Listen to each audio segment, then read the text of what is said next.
Le verre, c'est un peu comme du caramel au chaud au bout d'une canne. C'est quelque chose de très fragile, de sensible. C'est quelque chose qui reste chaud un laps de temps assez court. La première étape, c'est la composition du verre, de la potasse, des résidus de verre, du calcaire, etc. On mélange tout ça, et une fois que tout est mélangé, ça tombe dans une charrette et j'achemine ça au four là-haut.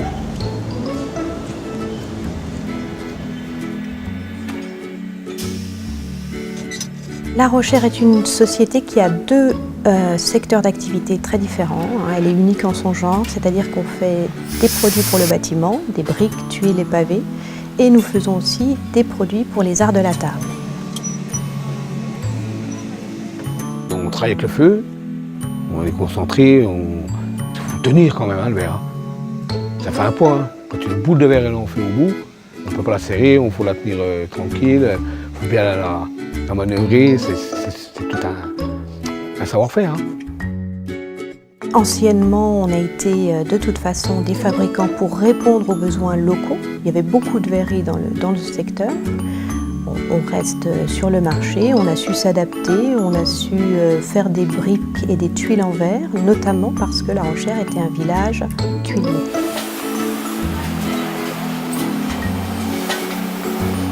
Aujourd'hui, on a gardé le système de fabrication traditionnel, à savoir des verres soufflés-bouche en cristallin et une production mécanique que nous avions mise en place à partir des années 70. J'identifie toujours un petit peu au travail d'une ruche. C'est ça, on a un four, et puis les verriers vont chercher à tour de rôle chacun leur morceau de verre. Le cueilleur de paraison donc démarre sa pièce. Après, vous avez tout de suite le cueilleur de jambes qui enchaîne derrière pour apporter son morceau de verre. Donc ça peut être 300 grammes, ça peut être 20 grammes pour la jambe, ça peut être 30 grammes pour le pied. Et c'est une ronde permanente pendant 8 heures de temps pour fabriquer des verres de service, comme pour fabriquer une grosse coupe à sangria, comme pour fabriquer un vase, une lampe. C'est en permanence, c'est des rondes, c'est un roulement, c'est une danse. C'est une danse tout simplement.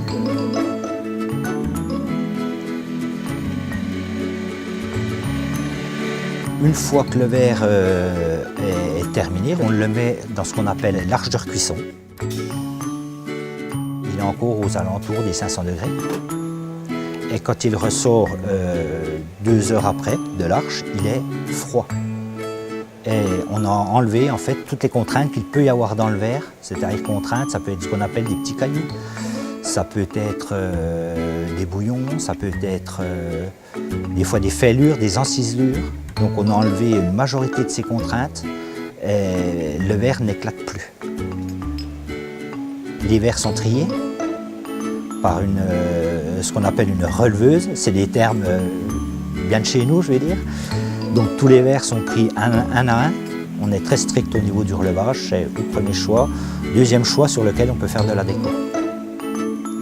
Ensuite, ces verres sont coupés, côté buvant, sont coupés à froid, flétés, et puis rebrûlés. On rebrûle les bords pour adoucir la cassure en fait, du coupage, pour qu'on ait un bord très doux.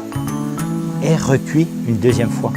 Très important parce que dès l'instant qu'on retravaille sur un verre et qu'on lui apporte une opération à chaud dessus, on est obligé de le recuire encore une fois.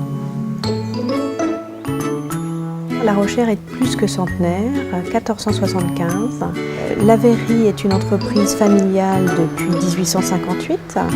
Un de mes aïeuls, François-Xavier Fouillot, a repris l'entreprise à ce moment-là. Et puis depuis, de fil en aiguille, ça s'est transmis jusqu'à moi.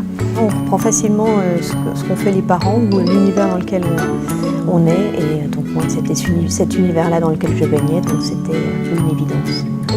Mes grands-parents étaient verriers. Les oncles, mes tantes, la famille. Au début, comme beaucoup de jeunes, on ne sait pas trop ce qu'on veut faire. Je veux dire, on se cherche quel métier.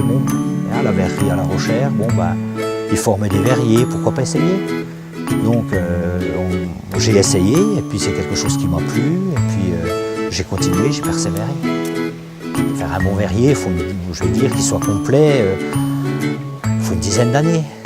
Et après, c'est l'expérience qui fait qu'on avance et on devient bon.